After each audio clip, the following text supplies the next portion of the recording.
అకస్మాత్తుగా వైసీపీ పార్టీకి కుడిభుజంలాగా ఉండే విజయసాయిరెడ్డి, ఆ పార్టీకి కాసేపటి క్రితమే రాజీనామా చేయటం రాష్ట్ర రాజకీయాల్లో సంచలనంగా మారింది. ఆయన రాజీనామా చేయటానికి గల కారణాలేంటి? వేరే పార్టీలో చేరతానని కూడా చెప్పలేదు.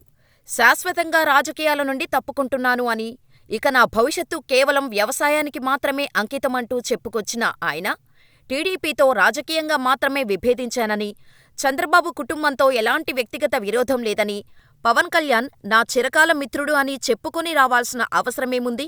భవిష్యత్తులో ఈ రెండు పార్టీలలో చేరే అవకాశం ఉందా? లేకపోతే బీజేపీ పార్టీలోకి వెళ్లబోతున్నారా అనే అనుమానాలు వ్యక్తమవుతున్నాయి. ఇదంతా పక్కన పెడితే విజయసాయిరెడ్డి రాజీనామా చేయటానికి అసలైన కారణం ఉందని అంటున్నారు రాజకీయ విశ్లేషకులు. గత ఏడాది డిసెంబర్ నెలలో పవన్ కళ్యాణ్ కాకినాడ పోర్టులో అక్రమ రవాణా అవుతున్న పీడీఎస్ రైస్ ఉన్న నౌక స్టెల్లాని సముద్రం మధ్యలోకి వెళ్లి అడ్డుకొని సీజ్ ది షిప్ అంటూ చేసిన వ్యాఖ్యలు దేశవ్యాప్తంగా ఎలాంటి ప్రకంపనలకు దారితీసిందో ప్రత్యేకించి చెప్పనవసరం లేదు. ఆయన ఎప్పుడైతే అక్రమ రవాణాను అడ్డుకున్నాడో అప్పటినుండి తీగలాగితే డొంక కదిలినట్టు ఒక్కొక్కరూ చేసిన అక్రమాలన్నీ బయటపడ్డాయి. ఆ అక్రమార్కుల లిస్టులో విజయసాయిరెడ్డి కూడా ఉన్నట్టు తెలుస్తోంది. పూర్తి వివరాల్లోకి వెళ్తే అక్రమ రవాణా కేసులో ఈడీ పలువురు కీలక వ్యక్తులను విచారిస్తూ ఉన్న సంగతి తెలిసిందే.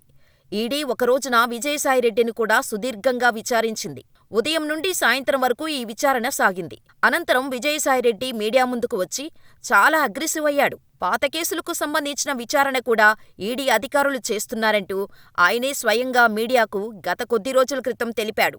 ఈ క్రమంలో ఆయన ఒత్తిడిని తట్టుకోలేక రాజకీయాల్లో ఒక పార్టీతో ఉండటం వల్ల భవిష్యత్తులో సమస్యలు తలెత్తుతాయి అనే భయంతోనే రాజీనామా చేశాడా అని రాజకీయ విశ్లేషకులు అనుకుంటున్నారు. కాకినాడ పోర్టుని వైసీపీ హయాంలో మొత్తం తమ చేతుల్లోకి స్వాధీనపరుచుకొని అరబిందో సంస్థకు ఎక్కువ వాటాలు కేటాయించిన సంగతి తెలిసిందే. ఇందులో విజయసాయిరెడ్డి పాత్ర కూడా చాలా పెద్దది. ఇప్పుడు కూటమి ప్రభుత్వం తిరిగి కేవీరావుకు ఆ వాటాలు అరబిందో సంస్థ నుండి వచ్చేలా చేసింది. అదేవిధంగా కేసు విచారణలో ఈ విషయంలో కూడా విజయసాయిరెడ్డి అడ్డంగా బుక్కయ్యే అవకాశాలు ఉన్నందున వైసీపీ నుండి తప్పుకున్నట్టు కూడా వార్తలు వినిపిస్తున్నాయి. అయితే 2019 ఎన్నికల తర్వాత వైసీపీ పార్టీ దేశంలోనే అత్యంత బలమైన ప్రాంతీయ పార్టీలలో ఒకటి. మాజీ సీఎం జగన్ దేశంలోనే మోస్ట్ పవర్ఫుల్ నాయకుడు. పార్టీ 3 దశాబ్దాల పాటు అధికారంలో ఉంటుందని అందరూ బలంగా నమ్మారు. కానీ ఆ నమ్మకాన్ని ఒకే ఒక ఎన్నిక నీరుగార్చేసింది. 151 స్థానాల్లో గెలిచిన వైసీపీ పార్టీ కేవలం గత ఎన్నికలలో 11 స్థానాలకు పడిపోయింది. అయినప్పటికీ జగన్ పట్టుదలతో నిలబడి జనాల్లోకి వచ్చే ప్రయత్నాలు చేస్తున్నాడు. కానీ ఆయన మీద నమ్మకం లేక ఆ పార్టీ నాయకులు మొత్తం వెళ్లిపోతున్నారు. ఇదివరకు ఎంతోమంది వైసీపీ ముఖ్య నాయకులు ఆ పార్టీకి రాజీనామా చేసి జనసేన పార్టీలో చేరిన సంగతి అందరికీ తెలిసిందే. తాజాగా విజయసాయిరెడ్డి రాజీనామాతో మరికొంతమంది నేతలు సైతం ఆయన బాటే పడుతున్నారు. ఈయన రాజీనామా చేసిన కాసేపటికే ఆళ్ల అయోధ్య రామిరెడ్డి కూడా తన రాజీనామాను ప్రకటించాడు.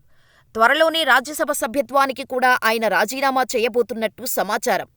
ఒక్క ఎన్నిక ఆ పార్టీ క్లోజ్ అయిపోయే స్థితికి రావటం దురదృష్టకరం అనే చెప్పాలి. కేవలం వీళ్ళిద్దరు మాత్రమే కాదు, వైసీపీకి సీమలో పట్టుకొమ్మలాగా నిలుస్తూ వచ్చిన పెద్దిరెడ్డి రామచంద్రారెడ్డి, అదేవిధంగా ఆయన కుమారుడు పెద్దిరెడ్డి మిథున్ రెడ్డి వంటి వారు కూడా రాజీనామాలు చేయడానికి సిద్ధంగా ఉన్నారు. అదేవిధంగా ఉత్తరాంధ్ర ప్రాంతంలో బొత్స సత్యనారాయణ లేకపోతే అసలు వైసీపీ పార్టీనే లేదు. అలాంటి వ్యక్తి కూడా త్వరలోనే రాజీనామా చేసి జనసేన పార్టీలో చేరటానికి సిద్ధంగా ఉన్నట్టు తెలుస్తోంది. సీమ నుండి కేతిరెడ్డి, అదేవిధంగా నెల్లూరు నుండి అనిల్ కుమార్ యాదవ్ వంటివారు కూడా రాజీనామా చేయటానికి సిద్ధంగా ఉన్నారట.